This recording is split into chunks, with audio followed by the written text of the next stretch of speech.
эле сабак. Саламатсыңарбы менин сүйүктүү окуучуларым. Силер менен кайрадан математика сабагында көрүшүп турганыма абдан кубанычтамын. Баарыңарга жакшы маанай жана окууларыңарга ийгилик каалайм. Китеп, дептер, калемиңерди камдап алган болсоңор, бүгүнкү сабагыбызды баштайбыз.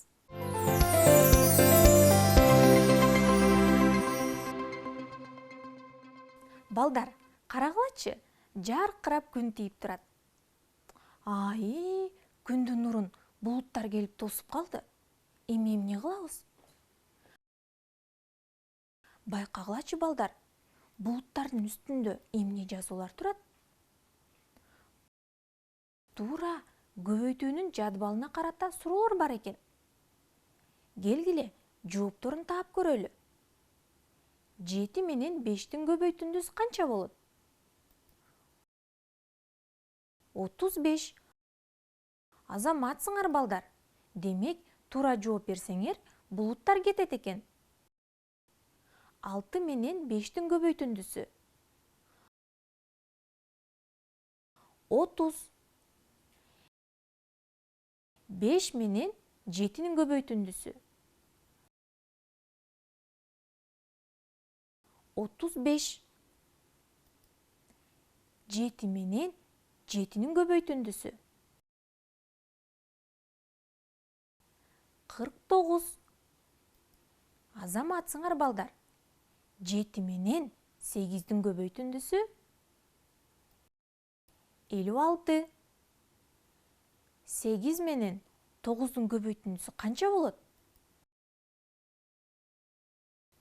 Балдар, биз 8ге көбөйтүүнүн жадыбалы менен таанышай элекпиз да. Келгиле анда, бүгүнкү сабакта 8ге көбөйтүүнүн жадыбалы менен таанышабыз. Андан соң күндү анын нурун тоскон булуттардан куткара алабыз. Бүгүн сабакта 8ге көбөйтүүнүн жадыбалы тууралуу маалымат аласыңар.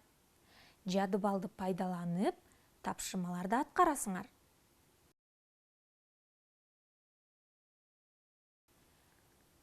Келгиле анда, алгач 8ге көбөйтүүнүн жадыбалын түзүп алалы. 8 көбөйтүү 1 барабар 8. 8 көбөйтүү 2 бул 8ден 2 жолу.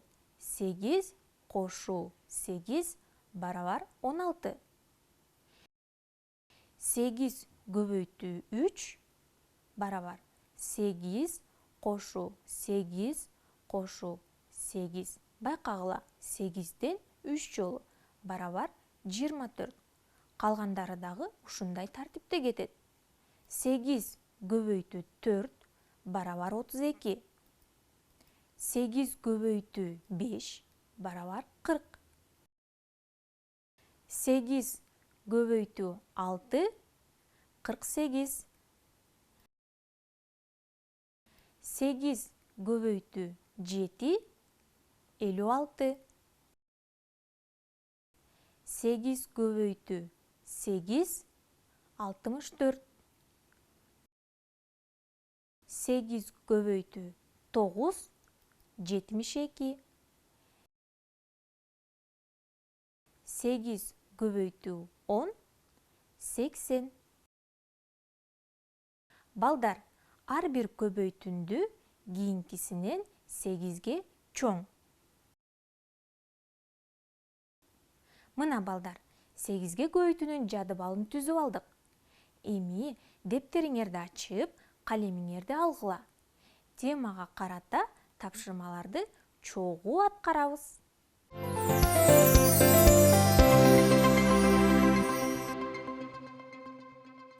Балдар, бул буюмдун атын билесиңерби? Ооба, бул себет. Биз бул жердеги себеттердин жалпы санын табышыбыз керек. Алгач, канча катарда канчадан себет бар экендигин аныктап алалы. Биринчи катарда канча себет бар экен? Туура, 8. Экинчи катарда 8. үчүнчү катарда дагы 8. 8 кошуу 8 кошуу 8 барабар 8ден канчо? 8ден 3-ü. Демек 8 көбөйтүү 3 барабар 24 болот экен. Мына балдар, 8 көбөйтүү 3 барабар 24 болот экендигин бул мисал аркылуу түшүнүп алдык. Азыр болсо экранга көңүл бургула. Жадыбалды пайдаланып, өз алдыңарча 3 туюнтманын бирөөсүн тандап, маанисин тапкыла. Андан соң чогуу текшеребиз.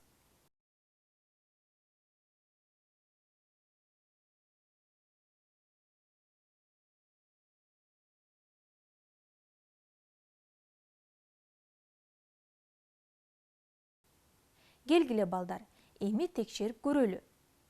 Кимдин жообу дал келген болсо, азаматсыңар, дагы да жакшы аракеттенгиле. Балдар, эми кийинки суроого көңүл бургула.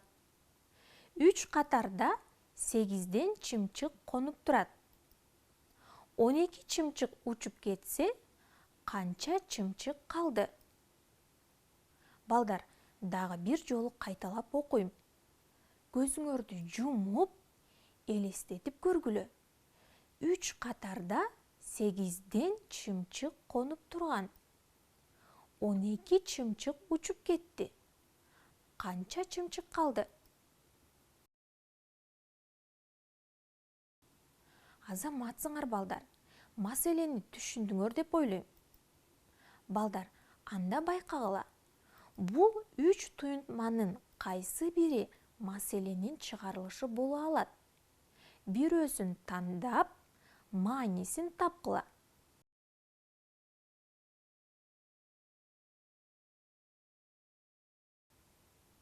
Келгиле эми, силер кайсыл туюнтманы тандаган болсоңор, маанилерин текшергиле. 0, 12, 36. Балдар, эми экранга көңүл бургула. 3 катарга 8ден чымчык конду. 12 чымчык учуп кетти. Анда канча чымчык калды, санап көргүлөчү. Туура, 12 чымчык калды. Демек, кайсыл туюнтма маселенин чыгарылышы боло алат экен? Ооба, мааниси 12 болгон экинчи туюнтма маселенин чыгарылышы боло алат экен. Кимдин жообу дал келген болсо, азаматсыңар балдар. Эгерде маселени түшүнүүдө кыйналсаңар, көзүңөрдү жумуп элестетип же болбосо сүрөтүн тартып көрсөңөр, силер үчүн кызыктуу жана түшүнүктүү болот. Эми кийинки тапшырмага көңүл бурабыз. Жактары 8 сантиметр болгон квадраттын периметрин көбөйтүү амалы менен тапкыла. Балдар, алгач периметрди табуунун формуласын эсибизге салып алалы.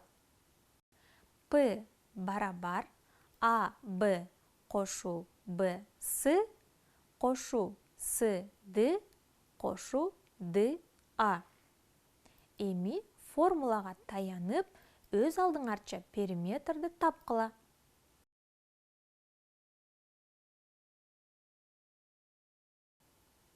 Текшеребиз. P барабар 8 сантиметр кошуу 8 сантиметр кошуу 8 сантиметр кошуу 8 сантиметр барабар 32 сантиметр. Туурабы? Силер да туура таба алдыңар деп ойлойм. Балдар, бизге берилген тапшырма периметрди көбөйтүү амалы менен табуу болчу.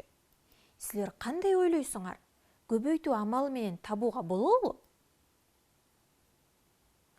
Кандай кошулуучуларды көбөйтүү менен алмаштырууга болот? Ооба балдар, окшош кошулуучуларды көбөйтүү менен алмаштырууга болот. Бул жерде 8 сантиметрден 4. Демек, P барабар 8 сантиметр көбөйтүү 4 барабар 32 сантиметр деп көбөйтүү амалы менен табууга болот экен. Жообу квадраттын периметри 32 сантиметр. Азаматсыңар балдар, жакшы угуп, түшүнүп, тапшырмаларды туура аткарып жатасыңар деп ойлойм. Эми жадыбалды эсиңерге салып, көбөйтүндүлөрдү таап көргүлө. Бат ойлонуп, бат жооп берүүгө аракет кылгыла.